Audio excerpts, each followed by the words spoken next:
साथियों, आप सभी का विजन कैंप के प्लेटफॉर्म पर स्वागत है। इस वीडियो में हम लोग स्पेक्ट्रम के आधुनिक भाग का इतिहास का अध्याय 37, जिसका शीर्षक है प्रथम आम चुनाव, प्रवृत्तियाँ एवं चुनौतियाँ। इस चैप्टर को हम लोग यहाँ पर देखेंगे। तो चैप्टर को प्रारंभ करते हैं। सबसे पहले बात करते हैं प्रथम भारतीय आम चुनाव के बारे में, जो आपका आयोजित किया जाता है 1951 से लेकर के 1952 के मध्य। तो अप्रैल 1950 में जनप्रतिनिधि अधिनियम पारित किया गया और इसके साथ ही भारतीय चुनाव आयोग का गठन किया गया। और भारतीय चुनाव आयोग एक स्वायत्त निकाय था। तो याद रखिएगा, जो आपका जनप्रतिनिधि अधिनियम था वो 1950 में आता है, तो इसलिए लिखा भी जाता है जनप्रतिनिधि अधिनियम 1950। सुकुमार सेन, जो कि भारतीय सिविल सेवा के अधिकारी थे, भारत के पहले मुख्य चुनाव आयुक्त नियुक्त किए गए।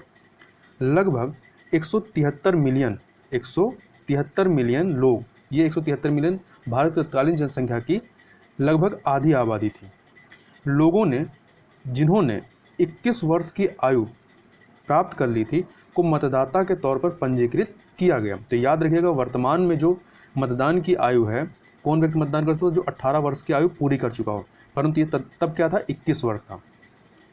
हालांकि ये जो पूरी आबादी थी 173 मिलियन की, इसमें से 85% आबादी जो थी वो अशिक्षित एवं निर्धन थे और ग्रामीण क्षेत्रों में रहते थे और उन्हें चुनाव का कोई अनुभव नहीं था। इन लोगों को 489 लोकसभा सीटों के लिए और 3283 प्रांतीय विधानसभा सीटों के लिए वोट देना था, मतदान करना था। अब बात करते हैं चुनाव में भाग लेने वाले राजनीतिक दलों के संबंध में। तो प्रथम आम चुनाव जो है वो अक्टूबर 1951 से लेकर के फरवरी 1952 के बीच, अर्थात 4 माह के बीच आयोजित किए गए। इस चुनाव में कुल 53 राजनीतिक दलों ने हिस्सा लिया, जिनमें से 14 राष्ट्रीय दल भी शामिल थे। तो यहाँ एक चीज़ याद रखिएगा, उस समय 14 राष्ट्रीय दल थे और वर्तमान में यदि राष्ट्रीय दलों की संख्या पूछी जाए तो कितनी है? वर्तमान में 8 राष्ट्रीय दल हैं। आगे बात करते हैं। स्वतंत्र भारत के चुनावों से पूर्व नेहरू के पूर्व मंत्रिमंडल में रहे 2 साथियों, एक श्यामा प्रसाद मुखर्जी और दूसरे BR अम्बेडकर ने भारतीय राष्ट्रीय कांग्रेस INC की सर्वोच्चता को चुनौती देने के लिए पृथक राजनीतिक दलों का गठन किया। जहां श्यामा प्रसाद मुखर्जी ने अक्टूबर 1951 में जनसंघ का गठन किया, वहीं BR अम्बेडकर ने अनुसूचित जात फेडरेशन, बाद में इसका नाम बदल करके रिपब्लिकन पार्टी रखा गया, इसको पुनर्जीवित किया। अन्य दलों में जिन्होंने सामने आने शुरू किया, इसमें थे किसान मजदूर प्रजा परिषद, यह आचार्य कृपलानी के नेतृत्व में था। सोशलिस्ट पार्टी राम मनोहर लोहिया और जयप्रकाश नारायण के नेतृत्व में था। भारतीय कम्युनिस्ट पार्टी इत्यादि मुख्य रूप से शामिल थी। हालांकि ये छोटे दल जो थे, ये भारतीय राष्ट्रीय कांग्रेस की जोरदार जन समर्थन लहर के सामने टिक नहीं सके। अब निर्वाचन क्षेत्रों की बात करें तो प्रथम आम चुनाव जो कि 1951 से लेकर के 1952 के मध्य में होते हैं, जो 401 निर्वाचन क्षेत्रों में लोकसभा की 489 सीटों के लिए आयोजित किए गए, ने 26 भारतीय राज्यों का प्रतिनिधित्व किया। उसमें कितने भारतीय राज्य थे? 26 भारतीय राज्य थे। तो 26 भारतीय राज्यों का इस 489 सीटों ने प्रतिनिधित्व किया। उस समय एकल सीट वाले 314 निर्वाचन क्षेत्र, 2 सीट वाले 86 निर्वाचन क्षेत्र और 3 सीट वाला 1 निर्वाचन क्षेत्र था। वर्ष 1960 में बहुल सीट वाले निर्वाचन क्षेत्रों की व्यवस्था को समाप्त कर दिया गया। अब बात कर लेते हैं राजनीतिक परिदृश्य की उस समय की। तो भारत का प्रथम चुनाव आयोजित करना एक चुनौतीपूर्ण कार्य था और इसमें 4 माह का समय लगा। हालांकि भारतीय राष्ट्रीय कांग्रेस उस समय सबसे बड़ा राजनीतिक दल था, लेकिन चुनाव में विपक्षी दलों को हिस्सा लेने के लिए भी अनुकूल माहौल तैयार किया गया। विपक्षी दलों में जनसंघ, रिपब्लिकन पार्टी जो कि BR अम्बेडकर की थी, किसान मजदूर प्रजा परिषद, सोशलिस्ट पार्टी और भारतीय कम्युनिस्ट पार्टी मुख्य थी। भारतीय राष्ट्रीय कांग्रेस ने पूरे राष्ट्र में लोगों को विश्वास जीतने का भरसक प्रयास किया। वस्तुतः जवाहरलाल नेहरू ने अपने चुनावी प्रचार में देश की जनसंख्या के लगभग 1/10वें हिस्से तक पहुंच बनाई। कांग्रेस के सम्मुख विपक्षी नेता के रूप में मुख्यतः दलित नेता BR अम्बेडकर, श्यामा प्रसाद मुखर्जी, राम मनोहर लोहिया, आचार्य कृपलानी इत्यादि शामिल थे। नागालैंड में नेशनल नागा काउंसिल ने इस चुनाव का संपूर्ण बहिष्कार किया और न तो कोई उम्मीदवार खड़ा किया और न ही एक भी मतदान किया। अब बात कर लेते हैं प्रत्येक उम्मीदवार हेतु पृथक मतदान पेटी के संबंध में। तो प्रथम आम चुनाव में प्रत्येक उम्मीदवार के लिए अलग रंग की मतदान पेटी की व्यवस्था की हुई, क्योंकि उस समय क्या था, लोग अशिक्षित थे। भारत के चुनाव आयोग ने इस बात को बेहद विवेकपूर्ण तरीके से ध्यान में रखा कि भारत की अधिकांश जनसंख्या अशिक्षित है। उस समय साक्षरता दर मात्र 16% थी, जिससे पृथक रंगों की मतदान पेटियां बैलेट बॉक्स की व्यवस्था की गई। अलग अलग रंगों की मतदान पेटियों में से प्रत्येक पर उम्मीदवार का नाम तथा चुनाव चिन्ह अंकित किया गया था। अब बात कर लेते हैं चुनाव व्यवस्था एवं तैयारियों के संबंध में। तो प्रथम आम चुनाव की तैयारी सिर चकराने वाली और बेहद थकाऊ थी। 2,24,000 मतदान केंद्र स्थापित किए गए और 2 मिलियन बैलेट बैग्स बनाने में 8,200 टन स्टील का प्रयोग किया गया, क्योंकि हर एक उम्मीदवार के लिए एक बैलेट बॉक्स था।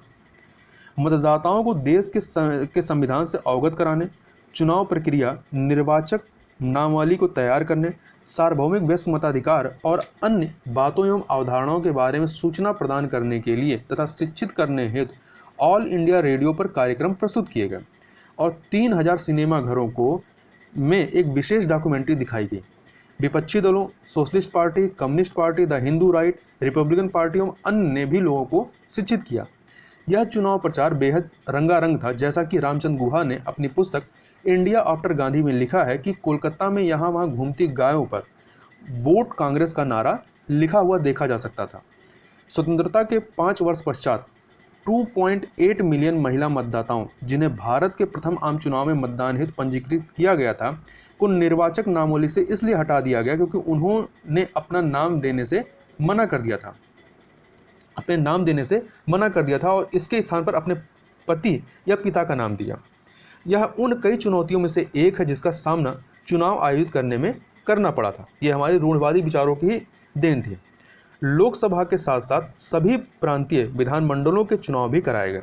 प्रधानमंत्री नेहरू 1950 में संविधान लागू होने के साथ ही जल्द से जल्द चुनाव करवाना चाहते थे, लेकिन मुख्य चुनाव आयुक्त सुकुमार सेन निर्वाचक नामावली बनाने, बैलेट बॉक्स को तैयार करने, अशिक्षित मतदाताओं को मतदान कर सकने में समर्थ बनाने के लिए चुनाव चिन्ह तैयार करने और यह भी निश्चित करने के लिए चुनाव सुदूर पहाड़ी क्षेत्रों और द्वीपों में भी सफलतापूर्वक आयोजित किया जा सके के लिए समय मांगा। तो यहाँ एक चीज़ याद रखिएगा, पहले मुख्य चुनाव आयुक्त कौन थे? सुकुमार सेन जी थे। मतदान की बारंबारता या फर्जी मतदान से बचने के लिए एक विशेष स्याही तैयार की गई जो 1 सप्ताह तक मिटाई नहीं जा सकती थी। मतदान हेतु मतदान पत्रों की छपाई चुनाव आयोग द्वारा भारत सरकार की नासिक में स्थित इंडिया सिक्योरिटी प्रेस में कराई गई, जहां भारतीय मुद्रा की भी छपाई होती थी। पूरे देश में स्थापित 2,24,000 मतदान केंद्रों में 27,527 मतदान केंद्र विशिष्ट रूप से महिलाओं के लिए आरक्षित किए गए। इस प्रकार कई चुनौतियों एवं युक्तियों तथा अथक प्रयास द्वारा प्रथम आम चुनाव की तैयारी एवं व्यवस्था संभव की जा सकी। अब चुनाव का परिणाम क्या था, इसके संबंध में बात कर लें तो भारतीय राष्ट्रीय कांग्रेस ने 489 सीटों में से 364 सीटें लोकसभा सीटें जीतकर ऐतिहासिक जीत दर्ज की। 45.7% मतदान किया गया। जवाहरलाल नेहरू लोकतांत्रिक रूप से चुने गए देश के प्रथम प्रधानमंत्री बने।